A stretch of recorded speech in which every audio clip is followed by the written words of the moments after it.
Diulang tadi belum live. Assalamualaikum warahmatullahi wabarakatuh.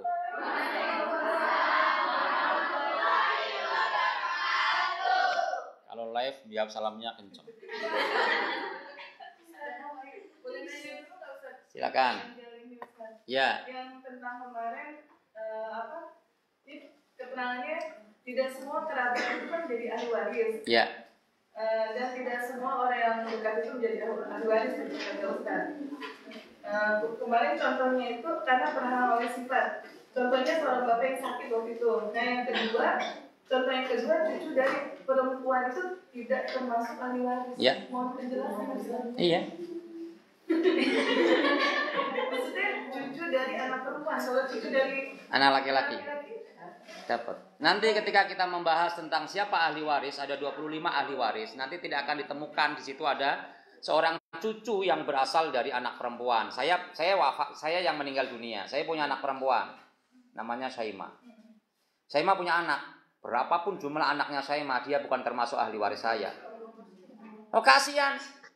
Bapaknya dia lebih kaya, doktor, hafid, uangnya 30 miliar. Saya meninggal dunia nggak punya apa-apa. Dia bapaknya duitnya udah banyak, keluarganya dia punya istana, punya lautan, punya pulau. Jadi dia warisannya ke sono. Cucu saya yang perempuan cucunya ke sono, tuh jelas di situ jalurnya. Ya bukan ke ibunya, ke bapaknya, ke mantu saya. Saya mah punya anak tuh kan gara-gara punya suami. Ya ke dia sono. Iya kan?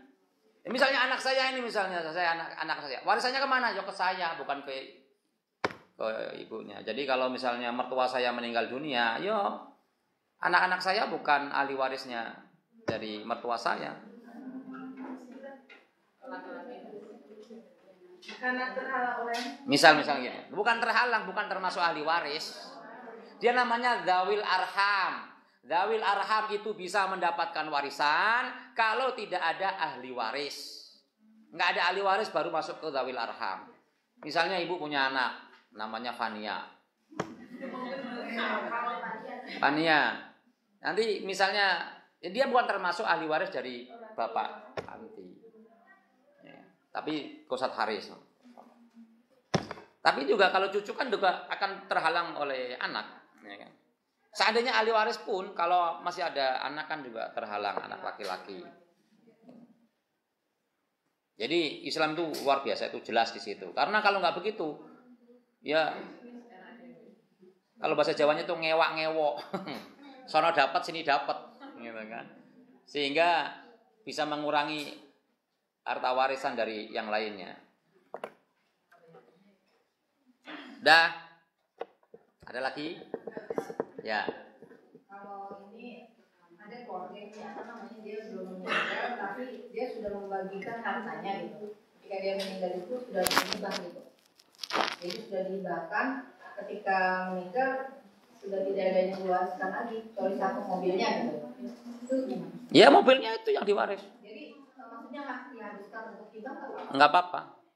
Tapi terkena surat An-Nisa ayat yang ke-9. Udah kan kemarin dibacain? Wal yakhshal ladzina law taraku min khalfihim dzurriyyatan dhi'afan khafu 'alaihim falyattaqullaha wal yaqulu qawlan sadida. Hendaknya kamu takut meninggalkan anak keturunan kamu dalam keadaan lemah ekonomi, lemah pendidikan, sehingga dia minta-minta kepada orang lain, ngemis. Ya kan? Bahasa gampangnya itu ayat itu bilangnya begini, jangan mati sebelum kaya.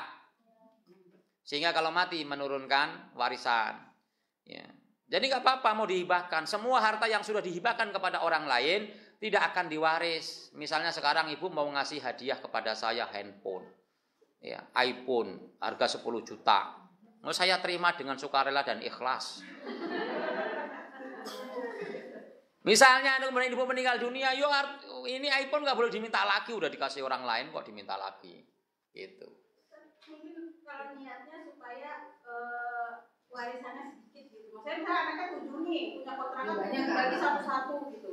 Sehingga ketika dia meninggal sudah tidak ada warisan, dia nanti itu karena ingin supaya tidak suka dengan hukum waris gitu yang. Ya itu salah kalau niatnya tidak suka. tidak suka kepada hukum Islam itu salah, bisa murtad. Orang yang benci pada hukum Islam itu murtad, ya kan? Makanya bukan itu alasannya harusnya. Dan tidak perlu khawatir terjadi percekcokan kalau semuanya mau tunduk kepada hukum Islam. Karena hukum Islam kan jelas. Justru yang tidak mau pakai hukum Islam itu yang terjadi percekcokan. Ya kalau mau menghindari itu, pertama wasiatkan saja kamu harus tunduk kepada hukum Islam supaya selamat dunia dan akhirat, ya kan? Dan kalau seandainya supaya tidak repot nanti membagi warisannya, ya bisa aja dihibahkan ketika masih hidup, dihibahkan kepada ahli warisnya, boleh-boleh saja, ya kan? Tapi memang tahu dia matinya kapan. Siapa tahu ahli warisnya duluan yang mati. Ya kan? Akhirnya duitnya balik lagi ke dia. Nah ya, misalnya ada anak kecil belum menikah, dikasih kebun. Terus anak kecil itu meninggal dunia. Siapa ahli warisnya? Yo bapaknya kok. Ya kan? Ibunya mendapatkan 1/3, bapaknya mendapatkan sisa 2/3. Balik lagi ke dia. Ya. Ya. Dah. Silakan Bu.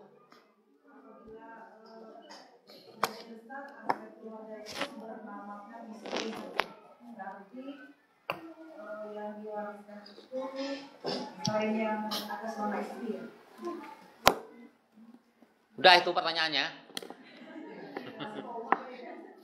Yang misalkan punya 5 rumah dan 2 mobil. Jadi 1 rumah itu nama istri semua. Mobilnya juga nama istri semua. Berarti yang diwariskan hanya 1 rumah saja. Enggak.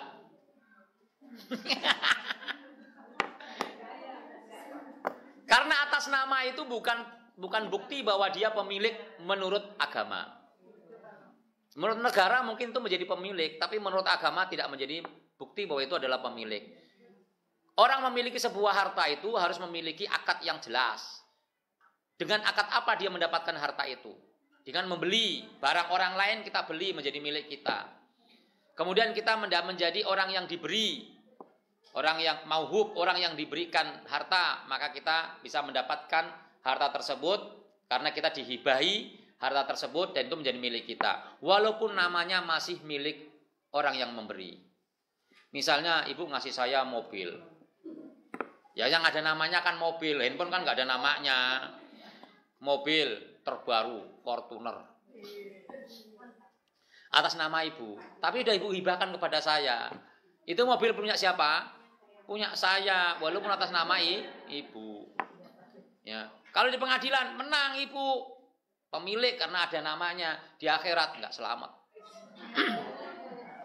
Udah dikasih kok diminta lagi.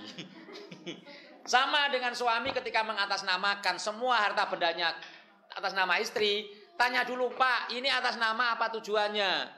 Kalau tujuannya hibah, alhamdulillah menjadi hak milik. Tapi kalau tujuannya bukan itu, tujuannya untuk menghindari pajak progresif, ya itu bukan termasuk akad hibah. Itu masih menjadi milik suaminya, cuman dipinjem nama istrinya. Itu. Makanya dari sekarang, ibu tadi berapa 4 mobil? Sekarang tanya suaminya, ya kan? Oh 4 rumah, ya sama pokoknya semua.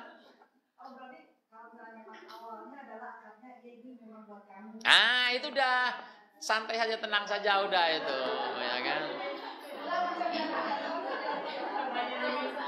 Udah menjadi hak milik itu. Suami datang, nah ini punya saya, gitu kan? Ya, itu untuk memperkuat, surat-surat untuk memperkuat. Ini pasti mau dilaporin mas suaminya semua ini. Ayo apa lagi? Ya, silakan.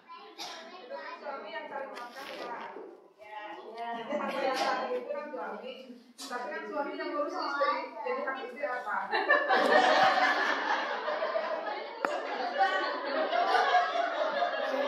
Saya tanya dulu, ibu bekerja lillahi ta'ala atau untuk mendapatkan harta?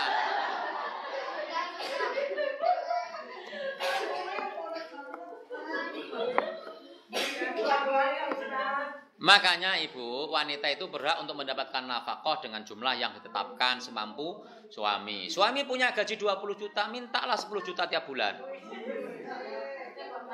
Yaitu punya ibu 10 juta. 10 juta tiap bulan, kalau setahun 100 juta, 120 juta. Lah 10 tahun 1,2 M. Ya kan? Cuman bikin kopi segelas bini enteng.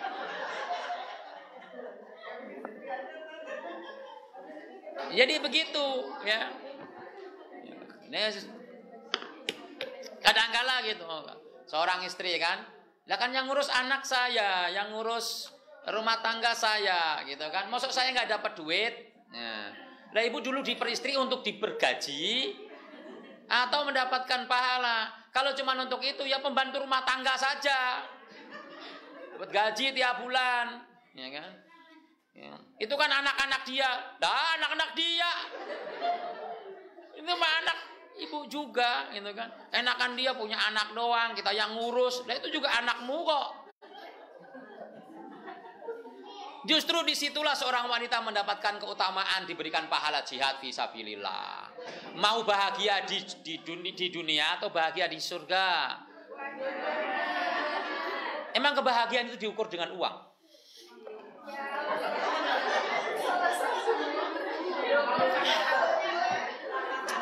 Biasanya suami yang punya istri lagi itu duitnya banyak apa dikit?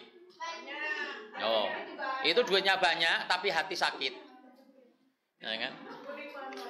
Mending kayak saya nggak punya duit, istri satu.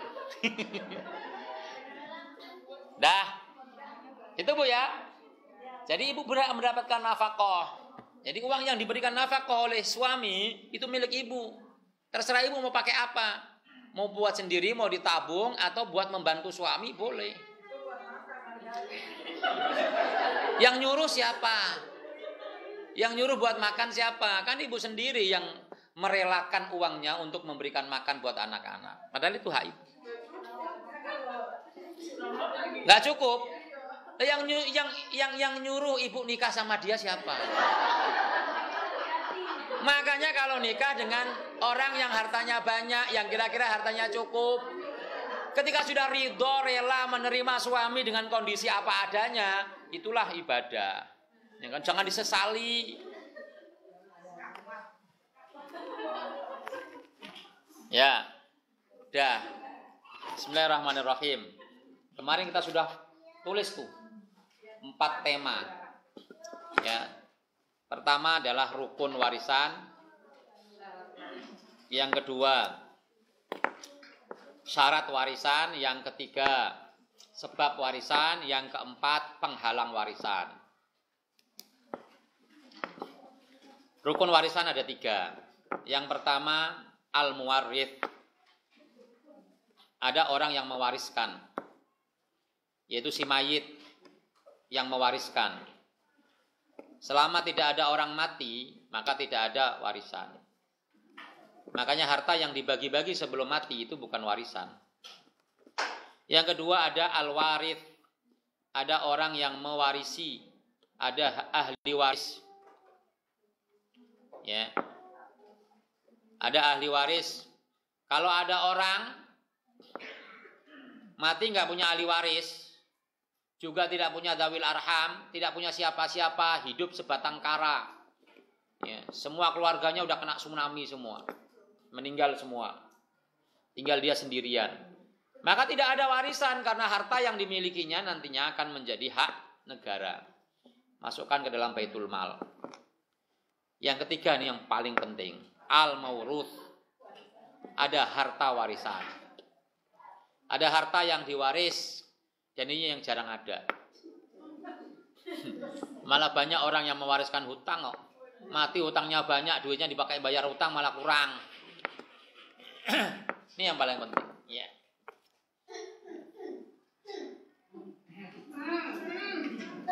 Udah saya kira itu udah sering saya jelaskan, jadi nggak usah panjang lebar. Bab berikutnya adalah tentang ya syurutul irthi, syarat-syarat warisan. Yang pertama, tahaqququ mautil muwarrith hukman wa haqiqatan. Terbukti matinya muwaris. Terbukti matinya muwaris. Jadi kita harus bisa memastikan bahwa orang yang akan kita warisi ini betul-betul meninggal dunia. Ya. Baik hukman atau hakikotan. Baik secara hakiki atau secara hukum. Secara hakiki artinya orang yang mati itu ada wujudnya, ada jasadnya, ada mayatnya. Ya. Itu hakiki, nyata, terbukti dia mati. Atau yang dihukumi mati, jasadnya nggak ada, tapi dihukumi mati, diprediksi mati. Misalnya orang naik pesawat nabrak Gunung Salak, jasadnya nggak ada, ya kan? Prediksinya ya mati.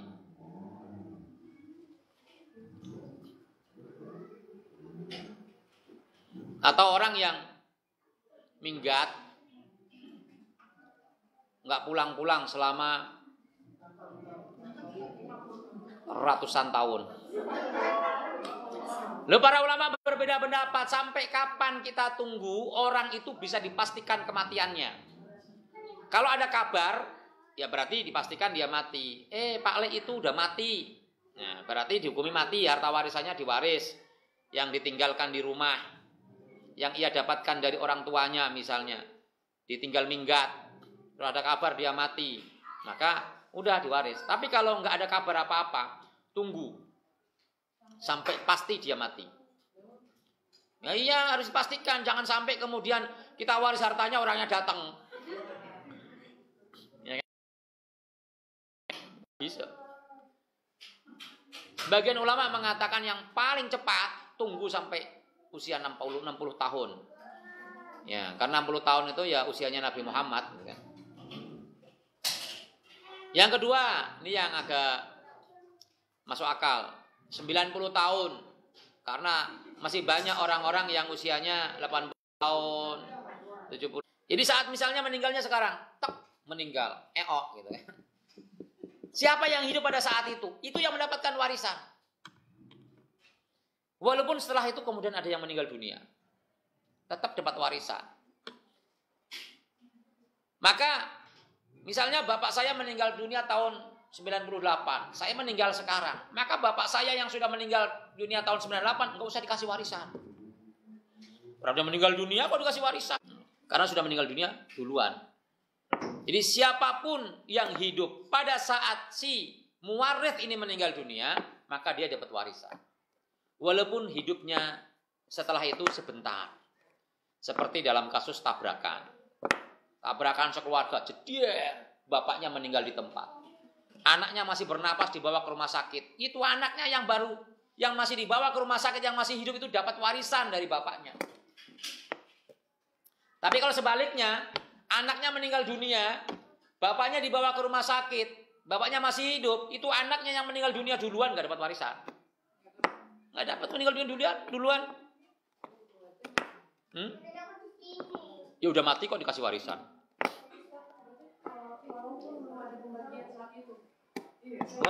Walaupun kayak misalnya gini, bapak saya meninggal tahun 98. Ya. Harta warisannya belum dibagi misalnya. Kakak saya 2 tahun lalu meninggal dunia. Maka kakak saya yang meninggal dunia 2 tahun yang lalu dapat warisan dia. Karena pada saat bapak saya meninggal dunia dia ada. Jadi hitungannya bukan pas pembagian, hitungannya pas dia meninggal dunia.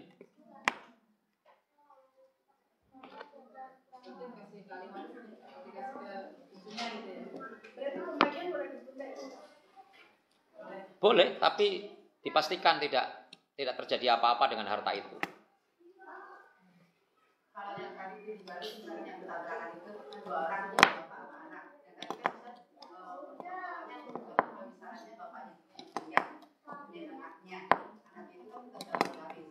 Kalau di Bali misalkan anaknya juga yang meninggal, kalau itu beberapa saat kemudian, misalkan 2 jam kemudian bapaknya yang meninggal, sedangkan yang bapaknya yang punya harta, tetap si anak itu tidak dapat. Ya, nggak dapat. Walaupun dia punya saudara itu. Cucunya nanti dilihat apakah dia terhalang atau tidak. Ya kalau nggak terhalang ya jatuh ke cucunya, ya kan? Jadi misalnya saya tidak punya anak laki-laki, maka cucu-cucu saya dari anak laki-laki itu dapat warisan. Ya kan? Atau ada cuma anak perempuan saja, maka anak perempuan tidak menghalangi cucu yang laki-laki dari anak laki-laki. Jadi misalnya saya punya anak 3 nih, Syaima, Akif, Atkona. Akif duluan, tapi udah punya anak. Saya punya anak 2, Syaima sama Atkona. Maka Syaima dan Atkona tidak bisa menghalangi cucu laki-laki saya. Cucu laki-laki saya dapat warisan, asobah. Tapi dia menghalangi cucu saya yang perempuan.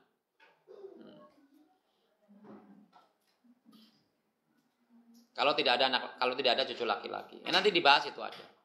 Itu nanti ada namanya tadi yang pernah saya singgung, ada namanya al-akh al-mubarak, ada al-akh al-mas'um. Ada saudara pembawa berkah, ada saudara pembawa sial. Nah, itu nanti ada babnya itu. Jadi tahaqququ hayati al-warith ini penting sekali di sini supaya kita benar dalam memberikan jawaban kalau ada yang bertanya, karena ini permasalahan yang sangat banyak, ya kan? Banyak anak yang meninggal dunia duluan daripada bapaknya atau daripada ibunya. Yang ketiga adalah al-ilmu bimuqtadha al-irthi, mengetahui jalur kewarisan. Mengetahui jalur kewarisan. Artinya, saya mendapatkan warisan itu sebagai apa? Ya kan? Sebagai anak, sebagai saudara, sebagai apa? Jelas sebagai apa.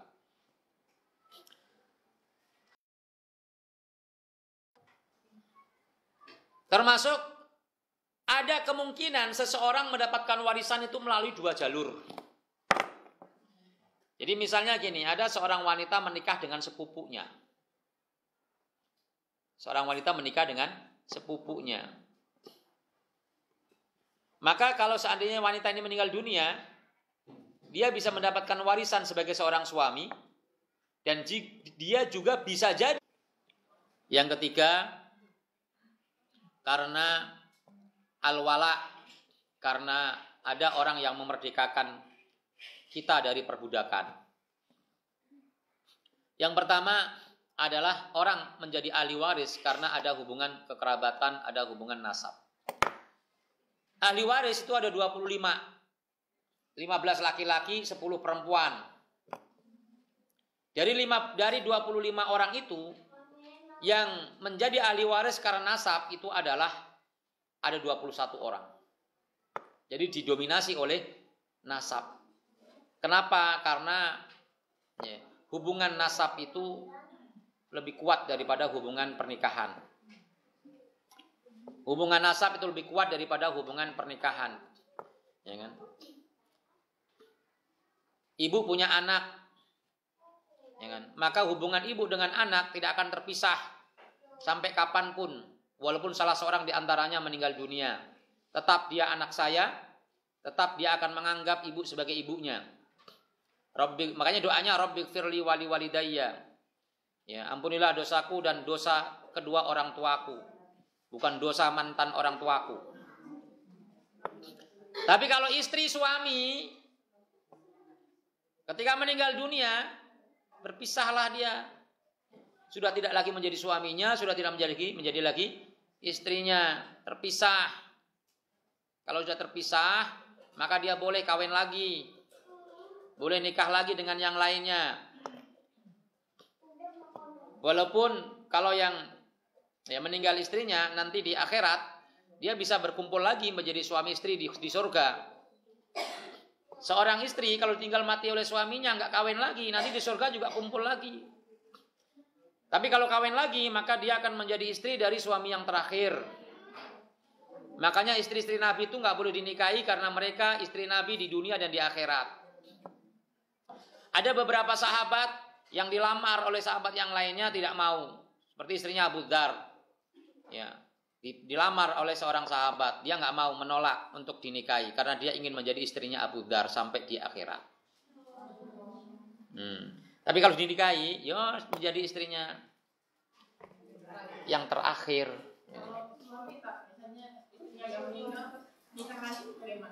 Ya tetap kan suami boleh punya istri lebih dari satu. Iyalah. Jangankan nunggu mati, belum mati aja udah pada nikah lagi. Kenapa Bu? Enggak rela. Udah meninggal dunia, hidup di akhirat luar biasa mendapatkan nikmat, ya kan? Jangan mikirin di dunia. Ya. Perhatikan yang ada di akhirat saja. Kalau istrinya suami kasihan dong. Ya, dia nanti dapat yang lain, bidadari yang lain.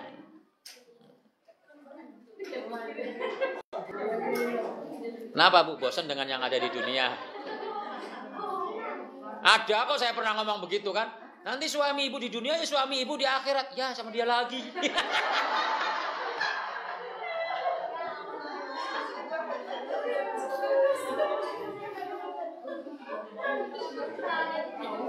Ada itu yang begitu, ya kan? Padahal tidak ada yang diharapkan di akhirat nanti seorang suami kecuali suaminya yang ada di dunia dulu. Ini ya itu. Itu namanya sehidup semati itu begitu. Tapi kalau istri, jangankan ya meninggal dunia, belum meninggal dunia aja udah pada pisah, ya kan? Udah tidak lagi menjadi istrinya, cerai. Tapi kalau anak sama orang tua karena nasab itu tidak akan berpisah, tidak akan terputus, walaupun durhaka. Ya. Walaupun anak durhaka itu juga anak-anak kita. Ya. Makanya Kan'an itu kan anak yang tidak beriman. Itu ketika mau tenggelam juga dipanggil ya bunayyarkam ma'ana. Wahai anakku, masih panggil anak padahal selama ini dia tidak pernah mengikuti Nabi Nuh. Makanya yang mendapatkan warisan paling banyak adalah karena nasab. Kemudian nasab karena warisan ini kan juga ada kaitan erat dengan nafkah. Ya kan?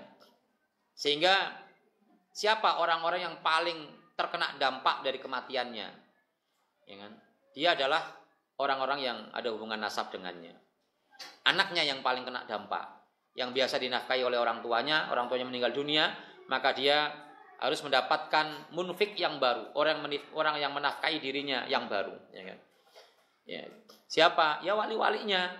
Wali-walinya adalah orang-orang yang juga dimungkinkan dia mendapatkan warisan tersebut. Jadi misalnya saya meninggal dunia, ya,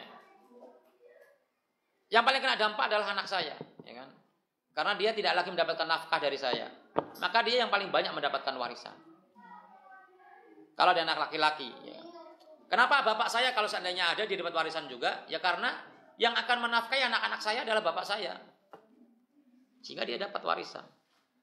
Bukan ibunya. Ibunya itu tidak berkewajiban untuk memberikan nafkah. Tapi kalau mau ngasih nafkah silahkan. Itu sunnah hukumnya ibadah. Nah, yang ketiga adalah karena al-wala. Jadi al-nikah karena nikah tadi ada dua ya, suami dan istri saja. Yang karena pernikahan itu hanya suami dan istri saya yang menjadi istri saja yang mendapatkan warisan. Yang lainnya tidak. Kan ada orang-orang yang ada hubungan dengan kita bahkan menjadi mahram bagi kita karena pernikahan. Seperti mertua, itu kan mahram kita, tapi dia tidak mendapatkan warisan. Mantu sama, mantu ributnya minta ampun. Ya kan pengen dapat warisan dari mertuanya, padahal dia bukan termasuk ahli waris. Malah ngocok-ngocokin suaminya, ayo dapat warisan banyak ini, bagi sekarang. Ya kan, mantu diem, nggak ada urusannya. Ya kan? Makanya kalau ada pembagian warisan mantu tuh nyingkir, nggak usah kumpul. Nah, kayak saya kan nggak pernah ikut campur kalau istri saya dapat warisan. Mertua saya udah meninggal. Ketika ada pembagian warisan, itu ya dia dan saudara-saudaranya aja yang ngumpul. Kita maka gak ada yang diajak.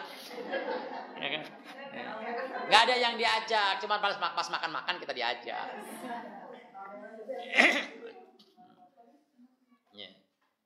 Anak tiri juga sama, tidak termasuk ahli waris. Ibu tiri, bapak tiri itu juga tidak termasuk ahli waris. Walaupun ada hubungan mahram di situ.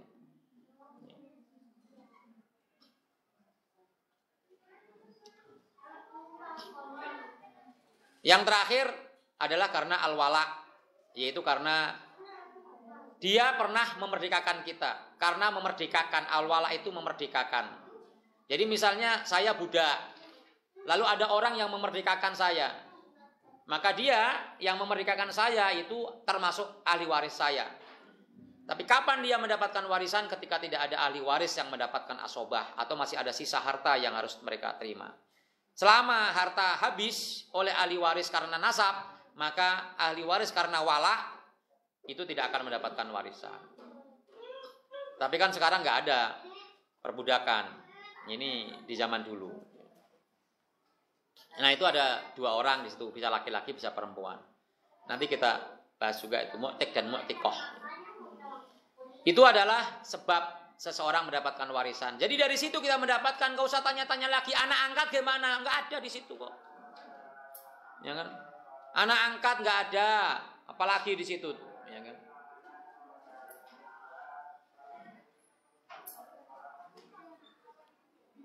Ya.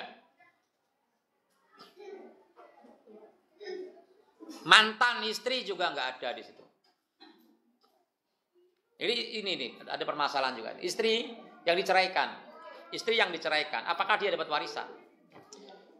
Pertama, kalau dia dicerai dengan cerai roj'i 1 atau 2, maka ketika dia masih dalam masa iddah, dia sepakat para ulama dapat warisan. Ketika dalam masa iddah, habis nyeraikan mati. Ya, saya ceraikan kamu, plak mati. Itu istrinya dapat warisan. Kalau sudah selesai masa iddahnya, maka semua ulama sepakat dia tidak mendapatkan warisan. Ya.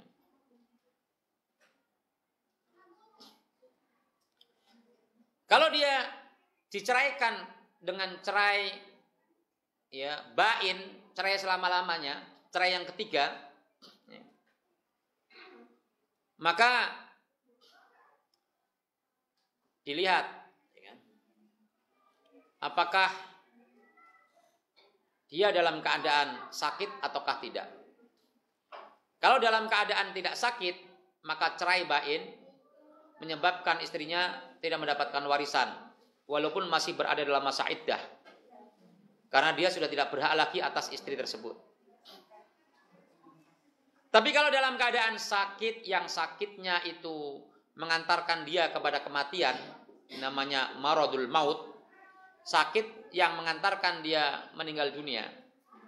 Sakitnya sakit parah. Lalu dia ceraikan istrinya dengan cerai yang ketiga. Apakah istrinya dapat warisan ataukah tidak?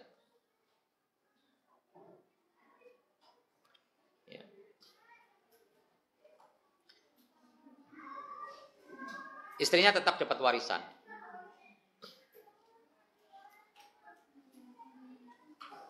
Karena dia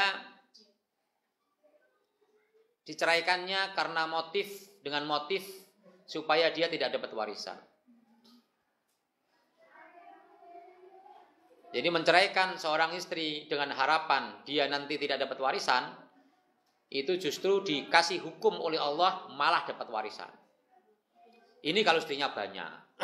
Kalau istri 1 ya nggak bakal diceraikan. Jadi misalnya dia istrinya 4. Istri 4 ini istri yang paling muda. Ketika dia sakit nggak mau ngurusin. Ngapain dia nggak pernah ngurusin saya? Saya ceraikan supaya nanti dia nggak dapat warisan. Padahal dia sakitnya udah sakit parah. Maka dia dapat warisan malahan karena tujuannya dihalangi dari warisan. Ikut kaidah fikih.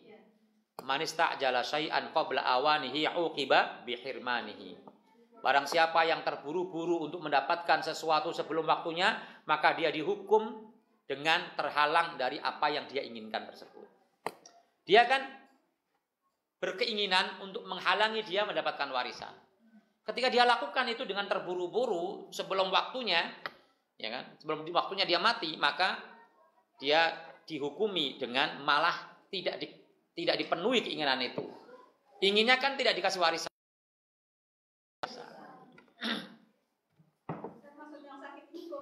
Yo, itu guys, suaminya yang mau meninggal dunia. Saya ceraikan istri saya. Tujuannya supaya nggak dapat warisan. Maka istrinya itu dapat warisan. Suaminya yang mau diwarisi itu loh. Ya. Udah. Ada. Setelah semuanya ya, setelah semuanya terbuka. Tapi kan belum ditemukan mayatnya, nah itu gimana? Si ahli waris mendapatkan? Dapat. Iya. Ada lagi? Gampang jawab. Pertanyaannya panjang, jawabannya singkat.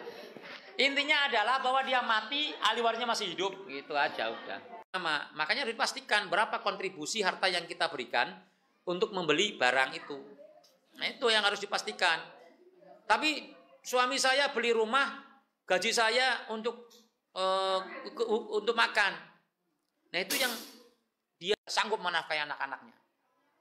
Nah, itu baru kemudian itu bisa ditagih lagi. Kalau seandainya dia meninggal dunia, itu utang bisa diambilkan dari harta peninggalannya. Atau cerai, diambil dulu tuh berapa tahun uang itu kepakai. Tuh, kagak pernah dibaca cuman. Nah, jadi berapa Bu setiap bulan dikasih suami? Ibu sisihkan setiap bulan misalnya 1 juta, kantongin 1 juta, kantongin 1 juta, kantongin. Kan ibu tidak berharap kemudian suami menceraikan kan? Ya kan? Ya berharap kan tadi urusannya kalau ribut masalah pembagian harta kan kalau cerai kan, makanya nggak usah tadi itu kan meributkan itu karena kita berharap suami tidak menceraikan, hidup sampai meninggal dunia.